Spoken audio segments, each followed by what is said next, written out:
Hello, and welcome to Liberate Your Life podcast, nurturing body and soul, your path to embodied well-being and spiritual harmony. Join me here on this transformative journey for holistic healing, emotional freedom, and spiritual well-being, harmonizing your body, mind, and soul through the integration of Vedic wisdom, Ayurvedic counseling, and somatic practices. I'm your host, Melinda Fletcher, Ayurvedic therapist and founder of Sattva Wellness Center in beautiful Lake Tahoe.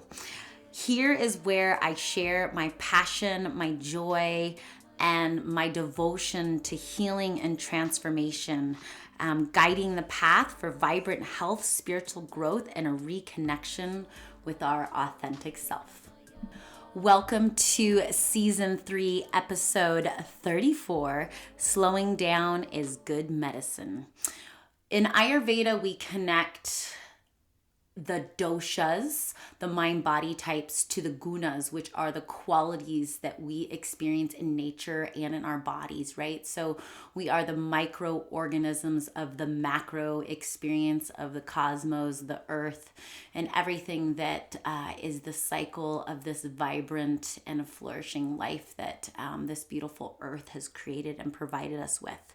And so what we're looking for in those gunas and in those qualities is slow. So the movement of slow and what that's connected to in Ayurveda, how that feels in our body, the opposite of fast, and on the spectrum, what slow can facilitate in our process of healing and transformation. Join me here on this episode as we dive into exploring slowing down is good and true medicine for the soul. So let's begin with Ayurveda. So with the doshas, Vata, Pitta, and Kapha, the mind-body types, the constitutions, we go to Vata, and Vata is a leader of the doshas because Vata is movement and Vata is prana, and it guides the other doshas into their specific roles and movements in the body so that they can do what they are here to do, right? So with Vata, Vata is creativity, it's movement, it's spiritualizing, it is it's fast, it's erratic, it's like the space, it's right, so it's ether and air, so is the space where everything manifests out of. It's the catalyst of life to take form through Kapha, to assimilate and process through the fire of Pitta. So when we understand Vata as fast and connected to the nervous system, one of the foundational theories in Ayurveda is that like attracts like, and that we need the opposite to come back into balance. So when our systems are in overwhelm and there's a high level of stress or any kind of stress, and we're doing the responsibilities of life in all the places, whether we're parents and working and tending to loved ones, life is full and life goes fast, and it's going faster and faster and faster these days with technology and the impulse. And so the mind goes fast, our actions are fast, we're moving, we're driving in cars very fast. So what that looks like for the nervous system connected to Vata is that it's already fast. So what we need is the opposite quality to help regulate the nervous system, help de-stress, help ground, help actually land in our embodiment and really integrate and assimilate all the information, connect back into that deeper wisdom. Right, when we're going too fast, the mind, there's a pressurized system, and the mind is just going and pushing on our systems, and we have to do, and at the same time, we're taught that we're supposed to do because that's our self-worth, and that's like our productivity, and otherwise we're lazy and we're not successful. But if we can slow it down on a regular basis, we can connect into, is this important? Does this need to be done? How can I do it with more ease and grace?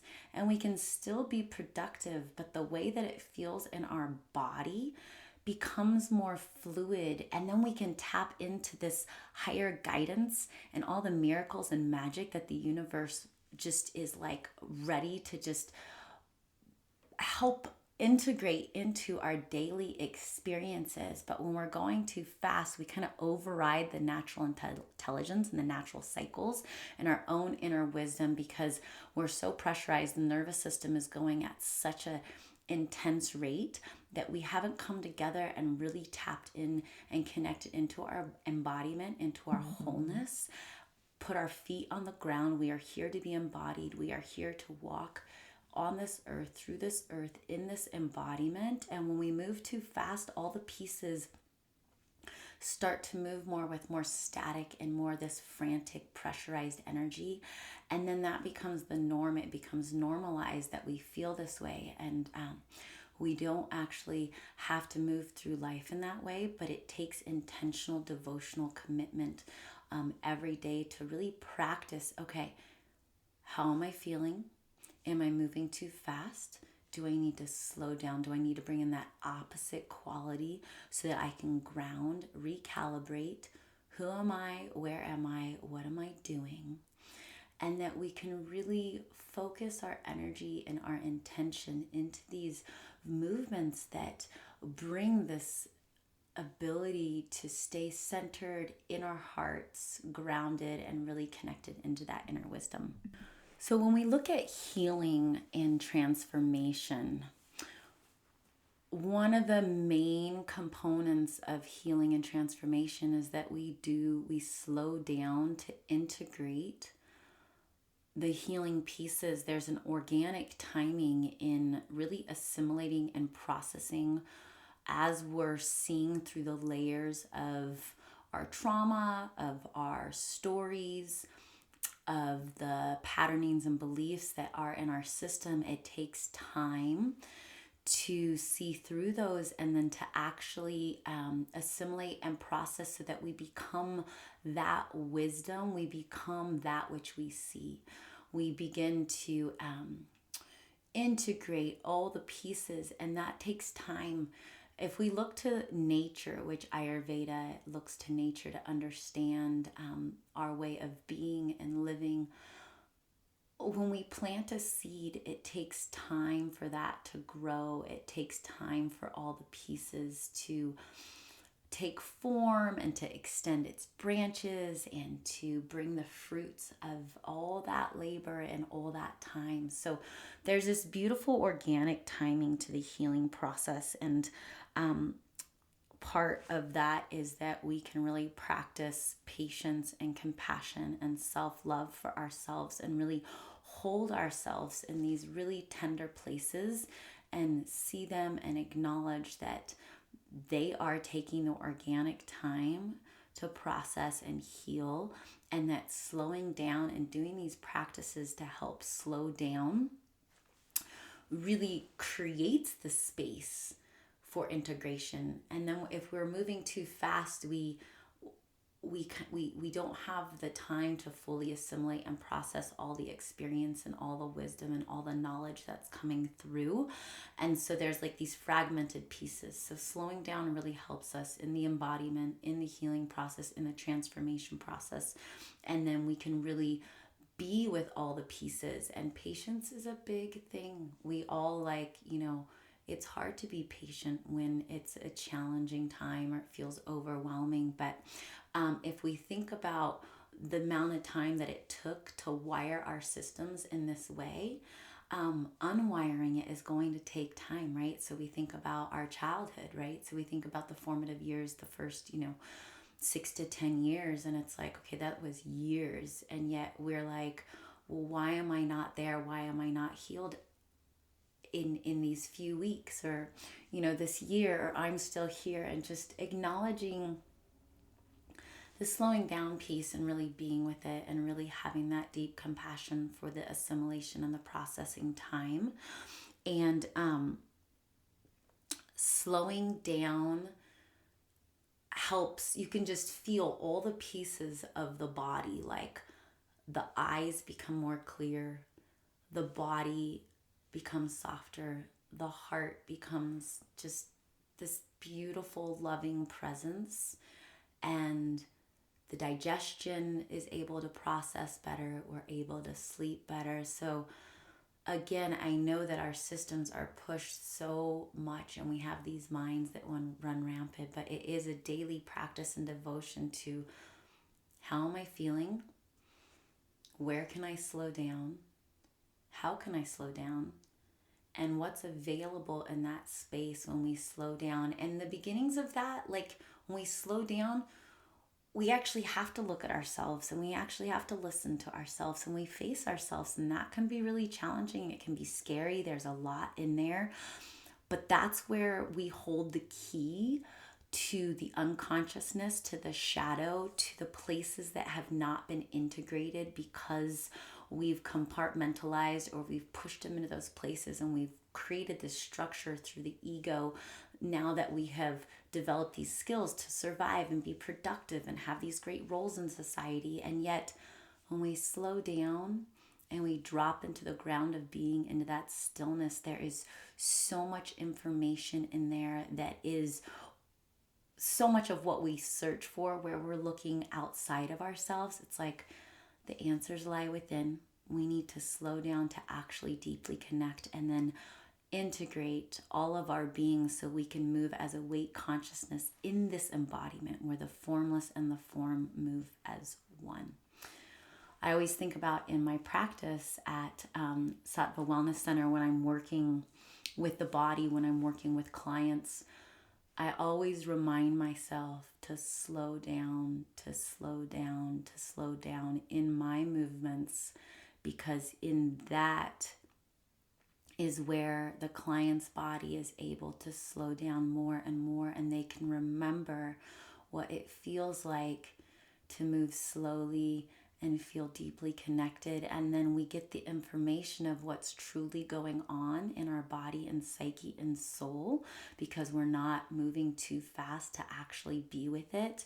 And in that slowness, the body's intelligence comes online. It just naturally becomes part of the movement and medicine for deep healing and transformation.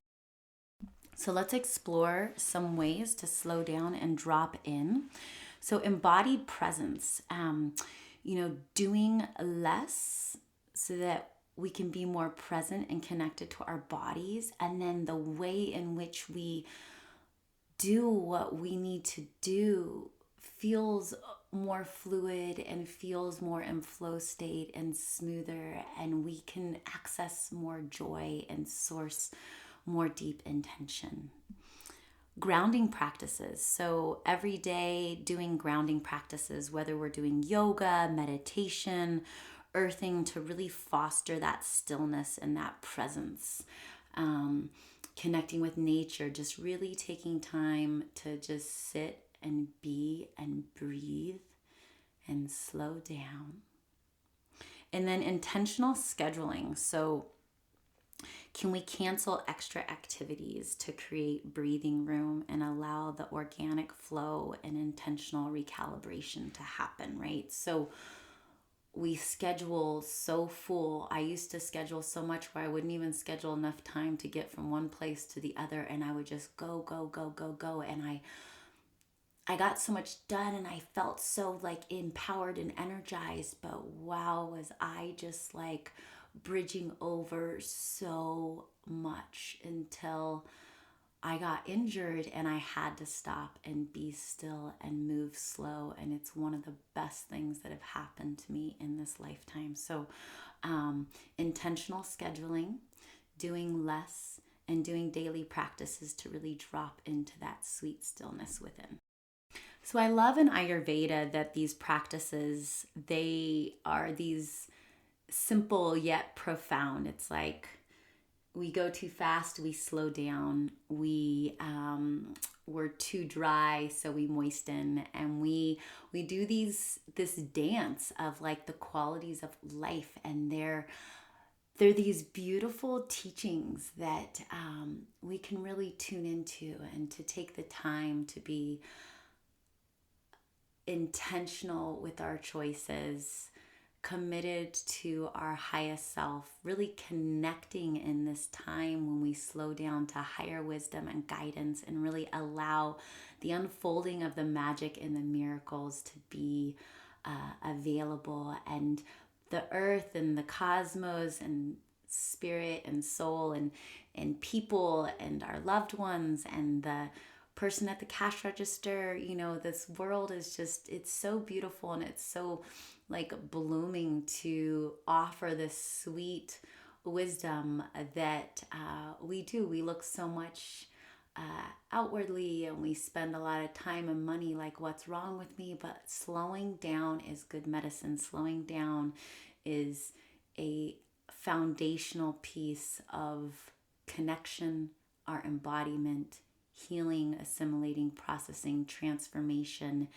and really tuning into the joy and the vibrancy of life and the cycles of life. And there's a time to move fast, and there's a time to move slow. So really honoring that natural intelligence.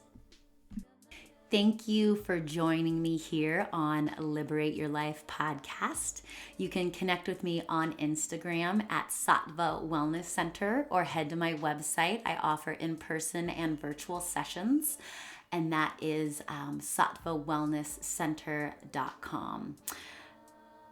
Enjoy the sweet, slow space of your beautiful heart, soul, and allow that to really nourish your body. Until next time, be well.